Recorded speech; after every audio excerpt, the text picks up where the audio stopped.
So last night I watched 20 Years Later. I have some thoughts and I got some opinions about this movie. So spoilers ahead if you haven't seen it. So first thing I want to say is I enjoyed this movie. I thought it was good for the most part, but there were some things that I thought it could have improved on and was a bit of a problem for me. I think the main thing for me, the first half, as much as it sets the scene and gets everything going, it's very long and it drags on for quite a bit, and it did get a bit boring in parts. I will say I absolutely loved the performances in this movie. Everyone crushed their roles, especially the young Alfie Williams. He carried this movie from beginning to end and was absolutely superb, and I'm expecting a bright future from him after this. But he was just great, and I can't wait to see what he does in the next movie. Jodie Comer was also fantastic, and I thought she was the second best after Alfie. And the rest of the cast was great. Aaron Taylor-Johnson, Ray Fiennes, all brilliant.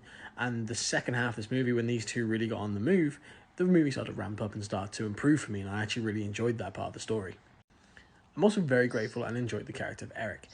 When he arrived in the movie, he brought a lot of much needed humour and moved the plot forward in a very effective way. And he just added to the movie in a great way, even though he wasn't in it for that long. Ray Fiennes, as expected, was absolutely brilliant, and his character was so interesting and intriguing. I want to see more of him throughout the rest of this trilogy. I hope we don't see the last of him here, because that scene with him, Jodie Comer and Alfred Williams in the boneyard was so gut-wrenching and a very emotional scene, and I think the three of them pulled that off fantastically, and Ray Fiennes was a crucial part for that, and I want to see more of his character going forward. At least I hope he is in more of this franchise. I know there's a lot of other videos talking about the ending, so I don't really want to go too much into that.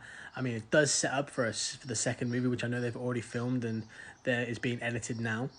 So I'm excited to see what direction they take the second movie, because this movie went in new directions for zombie movies, and it was quite intriguing and exciting to see how the virus has evolved, just like viruses do evolve, and seeing how Danny Boyle and Alex Garland tackle that, and I thought it was really interesting. But ultimately, I think there's a lot of things that were good and a lot of things that were bad for this movie. But I'm excited to see what happens in the next movie and what happens when Cillian Murphy is eventually returned to this franchise. So for me, I gave it a 3 out of 5 stars. It was good, but not great, and it could have been better.